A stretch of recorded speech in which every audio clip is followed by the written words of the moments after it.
자, 오늘도 돈 벌기를 즐겨볼까요? 신나게 돈 벌 수 있는 오늘의 돈이 되는 이슈. 그 첫 번째 주자, 이효은 IT 칼럼니스트와 함께합니다. 어서 오세요. 안녕하세요. 네, 정부가 SK텔레콤의 5G 28GHz 주파수 할당 취소 수순을 받게 되는데요. 이게 어떻게 된 상황일까요?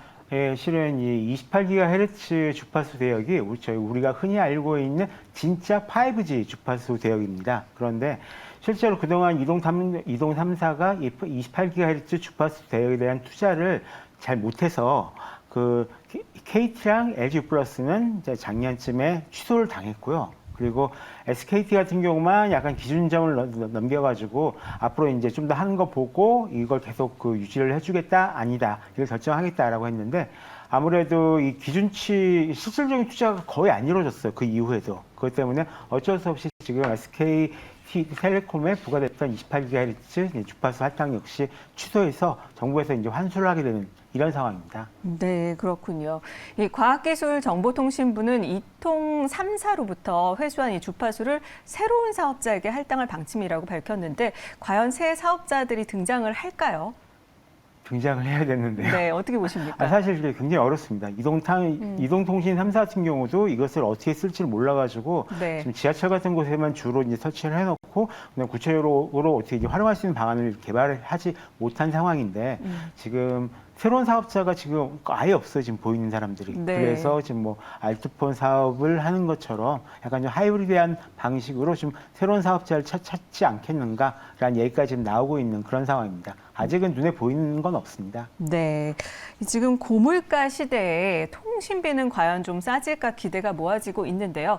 과학기술정보통신부가 또 통신시장 경쟁 활성화 방안으로 오는 6월 발표를 하는데 구체적으로 어떤 내용들이 들어있을까요? 아직 구체적으로 나온 내용은 없고 다만 이제 간담회 때 나온 내용들이 좀 있는데요. 네. 뭐 제4 이동통신사를 얘기한다던가 단통법을 개정한다던가 아니면 이제 알뜰폰을 조금 더 활성화시킨다던가 그리고 이 정말로 약간 표준 요금제, 좀 중간 요금제를 내놓는다든가 그리고 아니면 이 뭐 휴대폰과 이 통신 요금을 완전히 분리해서 이제 팔게 한다던가 하는 부분들이 좀 논의가 좀 되고 있는 상황이고요. 네. 현재 지금 과기정통부에서 이 태스크포스가 꾸려져가지고 거기서 지금 본격적인 안을 만들고 있는 그런 중이라고 합니다. 네, 여러 가지 논의들이 오고 가고 있는 상황인데 이 정책 발표에 앞서서 이통 3사도 일찌감치 선제적인 요금 경쟁에 돌입을 했는데요. 통신 요금이 좀 싸질 수 있을까요? 우리의 관심사는 이거 아니겠습니까? 네, 실질적으로 보면은 이제 노인들과 네. 약간 청년층을 위한 요금제를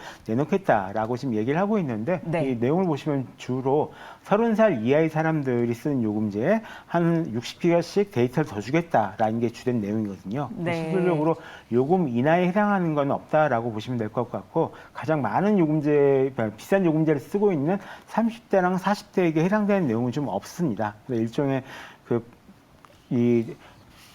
전통부에서 내놓을 발표를 앞두고 약간 면피성으로 미리 이제 선제적으로 제시한 게 아닌가라는 생각을 좀 하고 있습니다. 네, 34세 이하나 또는 또 네. 노년층을 위한 그래도 요금제들은 괜찮아지는 게 있는 거군요. 근데 가장 요금제를 많이 내신 분들이 30대, 40대예요. 그렇긴 하죠. 이분들을 데이터를 가장 많이 싹 쓰고. 빠져나가고 네. 다른 부분들만 공략하는 거는 일종의 꼼수긴 꼼수입니다. 네, 그렇군요. 자, 지금 통신 요금과 단말기의 가격을 분리한다, 또 약정 결합 상품의 개선, 뭐 이런 것들이 이루어진다라고 하는데 이런 것들의 개선이 많이 가능해질 수 있는 걸까요?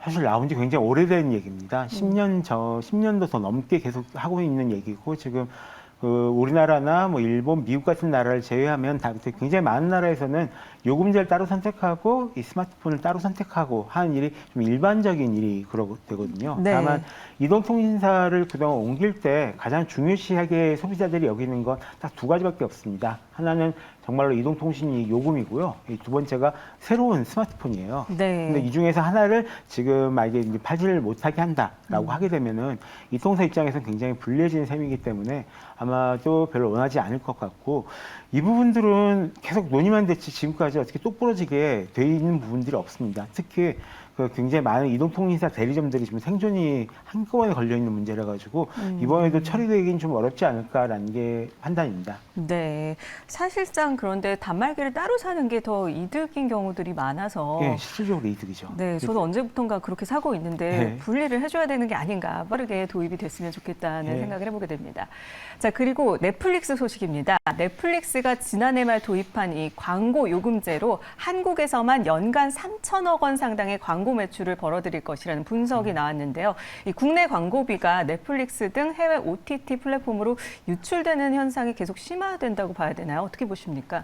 사실 그 우리나라 전체 광고 시장을 놓고 보면 넷플릭스가 가져가는 한 3천억 원이라는 돈이 그렇게 큰 편은 아닙니다. 그러니까 굉장히 큰 편이긴 한데요. 근데 다만 이 문제가 그 광고비는 대부분 다 총량이 좀 정해져 있고요. 네. 그중에서 한쪽의 광고비를 가져가면 그만큼 다른 쪽 광고는 이제 줄어들게 돼 있습니다. 그리고 이걸 거꾸로 얘기하면 이쪽의 광고 효과가 그만큼 없고 이쪽의 광고 효과가 높다.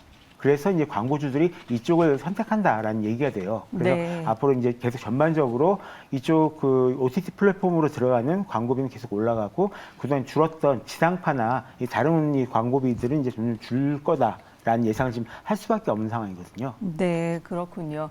이 OTT 광고 요금제 도입이 디지털 광고의 방송 광고 시장 잠식을 가속화하고 있어서 국내 방송 광고 시장에 대한 해결책으로 크로스 미디어 랩 도입이 필요하다, 이런 목소리가 나오고 있는데, 크로스 미디어 랩 도입 그리고 관련 법률 개정안이 구체적으로 좀 어떤 건지, 왜 필요한 건지 그 이유를 좀 알려주시죠.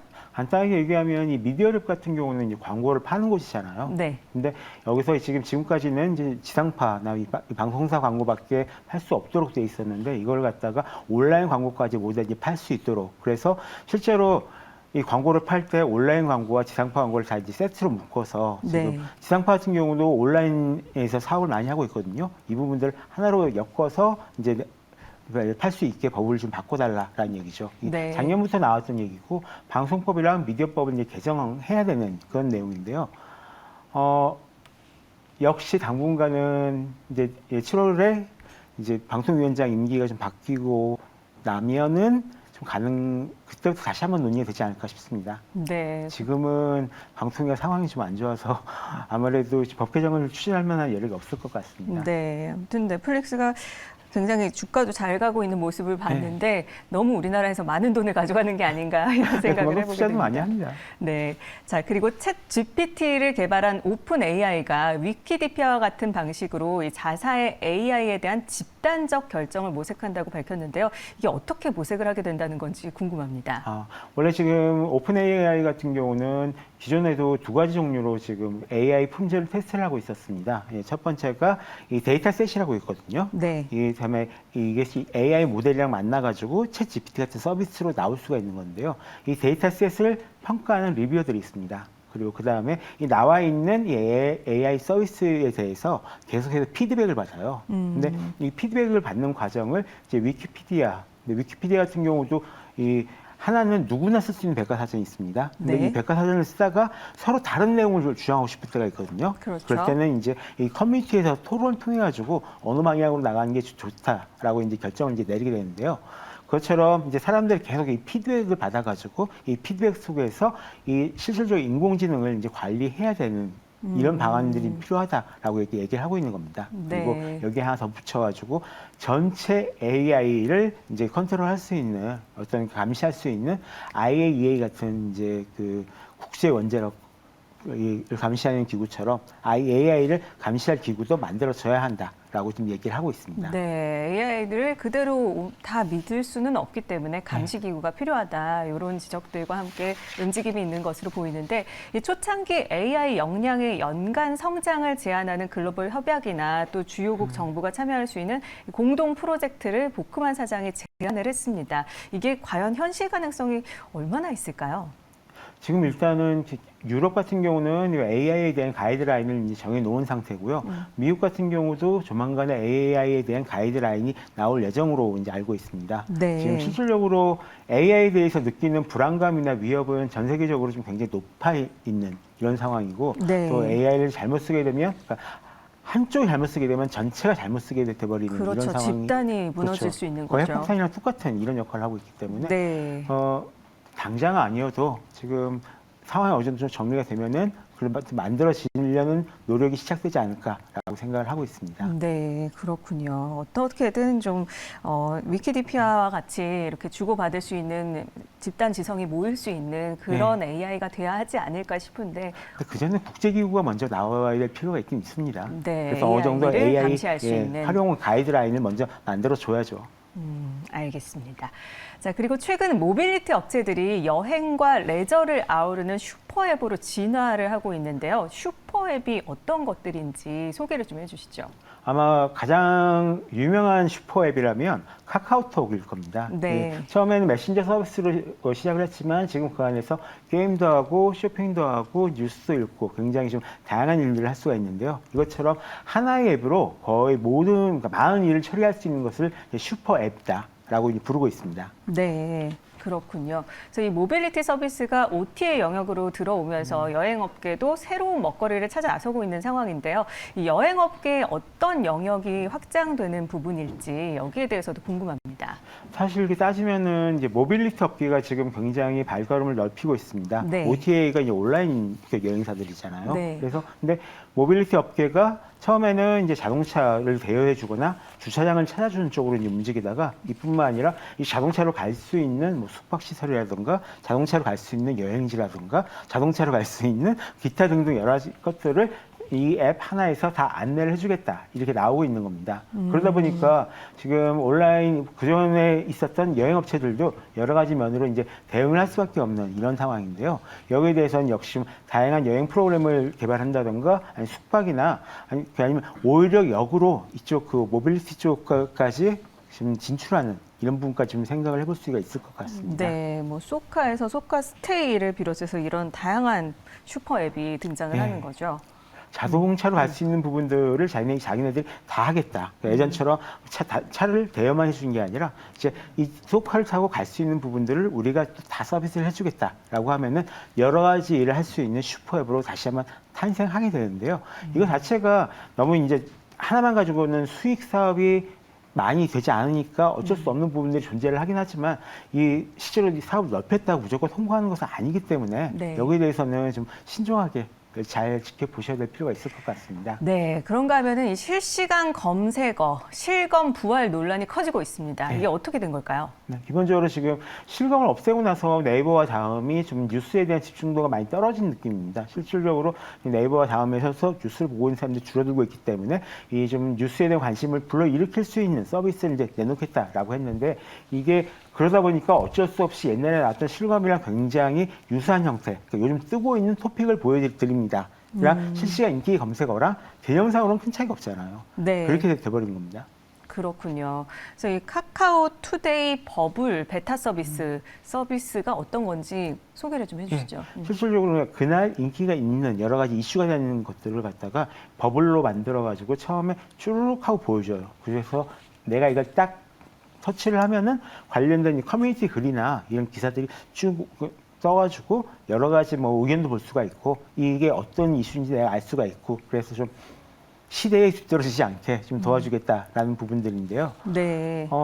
아까 이제 이걸 하게 되면 아무래도 또 이 카카오 뉴스에 좀 머물러 있는 시간을 많이 늘릴 수가 있겠죠. 네. 근데 동시에 그날의 이슈가 무엇인지를 카카오가 정해져 버리는 셈이기 때문에 약간 문제가 있다라는 의견을 가진 분들도 있습니다. 그러니까요. 그 네이버가 그런 뭐 마케팅 도구로 무분별한 실시간 검색어 때문에 그러면 안 된다 해서 폐지됐었는데 카카오도 그렇게 될 가능성도 있지 않을까요? 지금 실질적으로 정치권에서 굉장히 압력을 가하죠. 지금 사람들 입장에서 굉장히 지금 많은 관심을 가지고 있는 게 결과적으로 이걸 통해서 내가 관심을 받으면 좋은 거지만 나에 대해서 나쁜 이야기가 올라간다든가 또는 별로 그 나에 대한 관심이 없다라고 하면은 굉장히 기분이 나쁜 게 사실이거든요. 네. 그러다 보니까 이것을 노리기 위한 경쟁이 그전에는 굉장히 심했었습니다. 실시간 검색어를 노리고 뭐 이걸 만들어주겠다는 업체들도 등장했을 정도로 굉장히 위기가 좀 있었는데 네. 이런 부분들을 어떻게 좀 잘할 수 있을 것 같습니다. 네, 현재 베타 테스트로 운영되고 있으니까 다각적인 검토가 필요해 보입니다.